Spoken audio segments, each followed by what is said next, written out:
Hello दोस्तों, कैसे हैं आप सब। साइंस की दुनिया की एक नई ताजा खबर लेकर मैं आप सबके सामने हाजिर हूं और इस बार जो ये खबर है ये आपके होश उड़ा देगी, क्योंकि हमने पहली बार इस ब्रह्मांड में एलियंस की खोज की है और यह खोज इतनी सटीक है कि यह माना जा रहा है कि लगभग 99.7% तक अब हम कंफर्म हो चुके हैं। 99.7% तक अब हम कंफर्म हो चुके हैं कि इस ब्रह्मांड में जीवन मौजूद है और एलियंस किसी न किसी रूप में इस ब्रह्मांड में मौजूद है। अब सवाल उठता है कि ये सर कहां मौजूद है, किस जगह पे मौजूद है, कौन से ऐसे सबूत मिले हैं। तो इस पूरी वीडियो में हम लोग इसको देखने जा रहे हैं।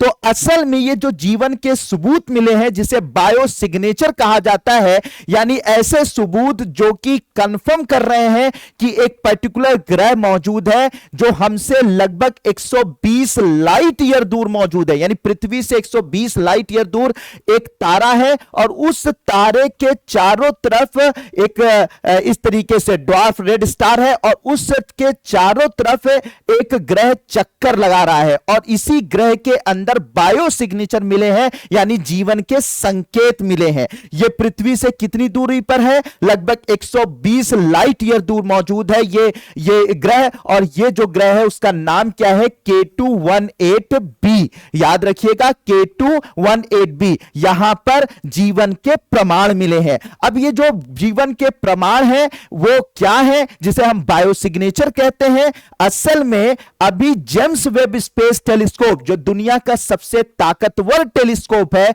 जिसे नासा ने भेजा है, उसने जब ऑब्जर्व किया, जब ये देखा इस पर फोकस किया, इस ग्रह पर फोकस किया, तो पता यह चला कि वहां पर पहले जेम्स वेब स्पेस टेलीस्कोप के जो आंकड़े आए इस ग्रह के बारे में, तो पहले पता चला कि वहां पर मीथेन मौजूद है। मीथेन भी जीवित यानी जीव जंतुओं से निकलने वाली गैस है, यह वहां पर मौजूद है। फिर कुछ वर्ष 1-2 साल के बाद यह पता चला कि वहां पे कार्बन डाइऑक्साइड मौजूद है। कार्बन डाइऑक्साइड भी जरूरी होती है जीवन के लिए।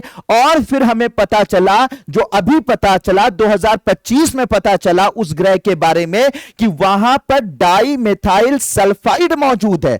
अब डाइमेथाइल सल्फाइड मौजूद होने का मतलब यह होता है कि हमारे धरती पर जो समुद्री जीव जंतु हैं, खास करके फाइटोप्लैंक्टन्स, उन्हीं के अंदर यह डाइमेथाइल सल्फाइड पाया जाता है और खास करके जीवों के अंदर ही यह डाइमेथाइल सल्फाइड पाया जाता है। तो हमने उस ग्रह पर, जो कि हमसे 120 लाइट ईयर दूर मौजूद है, उस ग्रह पर हमने मीथेन भी खोज ली है, कार्बन डाइऑक्साइड भी खोज ली है और साथ ही साथ जीवों में, सिर्फ जीवों में पाया जाने वाला डाइमेथाइल सल्फाइड भी खोज निकाला है। तो इन तीनों चीजों के वहां पर मिलने से इस बात का लगभग 99.7% तक कंफर्मेशन हो गया है कि वहां पर जीवन मौजूद है, जीवन के सिग्नेचर मौजूद है और वहां पर किसी ना किसी रूप में, हम नहीं कहते हैं कि जैसे पिक्चरों में हम लोग एलियंस को देखते हैं वैसा एलियन वहां पर मौजूद है, लेकिन वहां पर जीवन किसी ना किसी रूप में मौजूद है। और यह जीवन मोस्ट प्रोबेबली, क्योंकि ज्यादातर यह डाइमेथाइल सल्फाइड हमारे समुद्र में पाए जाने वाले जीवों में पाया जाता है, फाइटोप्लैंक्टन्स में पाया जाता है, तो वहां पर बाकायदा एक समुद्र भी मौजूद है और उसी समुद्र के अंदर ही वो जीव जंतु मौजूद हैं जिन्हें हम लोग एलियंस बोल सकते हैं। और ये बहुत बड़ी खोज है। मतलब अभी तक हम लोग ये सोच रहे थे कि इस पूरे ब्रह्मांड में सिर्फ पृथ्वी पर ही जीवन पाया जा रहा है, लेकिन इस खोज के बाद अब काफी हद तक हम ये मान सकते हैं कि वहां पर एक ऐसा तारा हमने खोज निकाला, एक ऐसे तारे का, एक ऐसा ग्रह हमने खोज निकाला है जहां पर जीवन मौजूद है। तो यह बहुत बड़ी सफलता है। तो थोड़ा सा इसके बारे में और बात हम लोग करते हैं, इसके बारे में थोड़ा सा डेटा देख लेते हैं। तो सबसे पहले इस ग्रह को 2015 में देखा गया था। यह पृथ्वी से लगभग 120 लाइट ईयर दूर मौजूद है। इसके अलावा इसका जो तारा है, जो रेड ड्वार्फ तारा है जिसके ये चारों तरफ चक्कर लगा रहा है, उसका नाम K218 है। ठीक है, वो रेड ड्वार्फ तारा है। ये एक बार अपनी कक्षा में पूरी तरीके से घूमता है, ऑर्बिट करता है 33 दिन के अंदर और इसका आकार पृथ्वी से लगभग 2.6 गुना बड़ा है और इस पर अपने तारे का जो प्रकाश मिलता है बिल्कुल उतना ही मिलता है जितना कि पृथ्वी को अपने सूर्य से मिलता है। तो सूर्य से जितना प्रकाश पृथ्वी लेती है उतना ही प्रकाश जो है ये तारा ये जो ग्रह है वो अपने तारे से लेता है। पहली बार जब यहां पर खोजा गया था 2019 में सबसे पहले यहां पर वाटर वेपर खोजी गई, 2023 में मीथेन और कार्बन डाइऑक्साइड की खोज हुई और अब 2025 में, जिससे कि अब वैज्ञानिक लगभग कंफर्म हो गए हैं कि वहां पर जीवन मौजूद है, वो है डाइमिथाइल सल्फाइड भी वहां पर खोजा जा चुका है। और ये जो ग्रह है बच्चों, ये ग्रह एक तरीके का हाइसीन वर्ल्ड कहा जाता है। हाइसीन वर्ड का मतलब यह हो जाता है कि ऐसा, हाइसीन वर्ड का मतलब यह होता है हाई, यानी कि HY का मतलब होता है हाइड्रोजन रिच एटमॉस्फेयर, यानी कि इसके वायुमंडल में, इसके ये जो ग्रह है उसके वायुमंडल में हाइड्रोजन मौजूद है, काफी अच्छी मात्रा में हाइड्रोजन मौजूद है। और सीन का मतलब होता है लिक्विड वाटर ओशियन, यानी वहां पर एक ऐसा समुद्र मौजूद है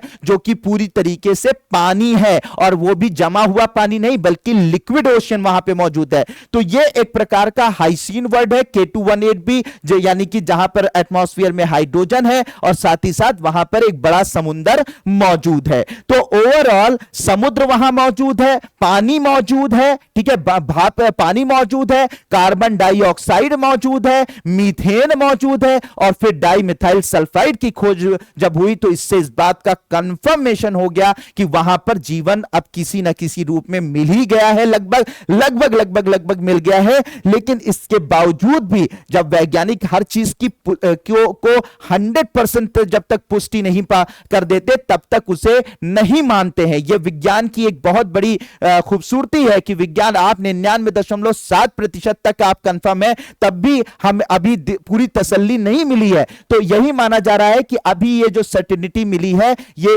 3 सिग्मा, यानी किसी भी ग्रह को में मतलब जीवन की खोज के लिए जो एक इन लोगों ने एक पैरामीटर बनाया हुआ है वैज्ञानिकों में, उसे सिग्मा रूल कहते हैं। तो इसमें 3 सिग्मा तक इसको माना गया है। 3 सिग्मा का मतलब होता है लगभग 99.7% तक कंफर्म है कि वहां पर जीवन मौजूद है। लेकिन वैज्ञानिक अभी और जेम्स वेब स्पेस टेलीस्कोप के डेटा को रिसीव कर रहे हैं, लगातार उसकी एनालिसिस कर रहे हैं, और उसके बाद जब ये 3 सिग्मा से ये लेवल बढ़कर, यानी कि इसकी पुष्टता, यानी इसकी कंफर्मिटी अगर धीरे धीरे इसकी बढ़ती जाएगी और जैसे जैसे डेटा हमें मिलते जाएंगे इसकी कंफर्मिटी बढ़ती जाएगी, और जब ये 3 सिग्मा से बढ़कर 5 सिग्मा तक की सर्टेनिटी लेवल बन जाएगा, कंफर्मेशन लेवल बन जाएगा, तब हम मान लेंगे कि 100% वहां पर जीवन मौजूद है। तो अभी 99.7% तक चांस है कि वहां पर जीवन मौजूद है। 100% अभी और डेटा एनालिसिस की जा रही है और डेटा को एनालाइज किया जा रहा है,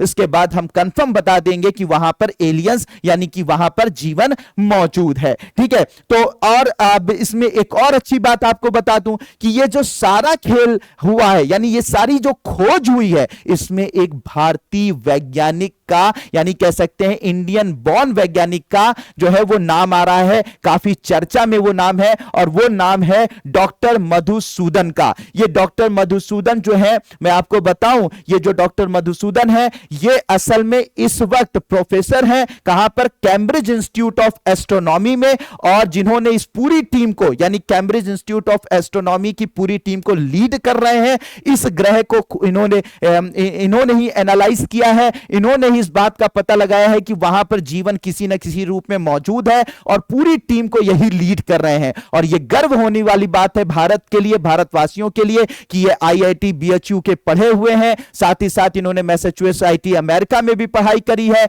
और इसके बाद जो है इस वक्त वहां पर प्रोफेसर हैं, और दूसरे ग्रह पर एलियन की खोज में ये लगे हुए हैं, और लगभग इन्होंने सफलता हासिल कर ली है, एक बड़ी खोज करके दिखाई है जो अभी तक नहीं हुई थी। तो होप बच्चों कि ये सारी की सारी चीजें आपको समझ में आई होंगी। ये काफी जो है वो चर्चा में ये विषय है, पूरी काफी चर्चा में ये चीजें चल रही हैं। तो ये अब काफी चर्चा जो है वो वाकई में चर्चा होने वाली चीज है, क्योंकि अगर एक बार हमें किसी दूसरे ग्रह पर एलियन मिल गया तो ये समझ में आ जाएगा कि भाई अब ऐसे सिर्फ एक ग्रह नहीं हो सकते हैं, ब्रह्मांड तो बहुत बड़ा है, बहुत सारे ऐसे ग्रह हो सकते हैं जहां पर एलियंस मौजूद हो सकते हैं या वहां पर जीवन मौजूद हो सकता है। तो होप बच्चों ये न्यूज आप लोगों को बहुत अच्छे से समझ में आई होगी और साथ ही साथ आपने इसको एंजॉय किया होगा। Thank you so much and may God bless you all.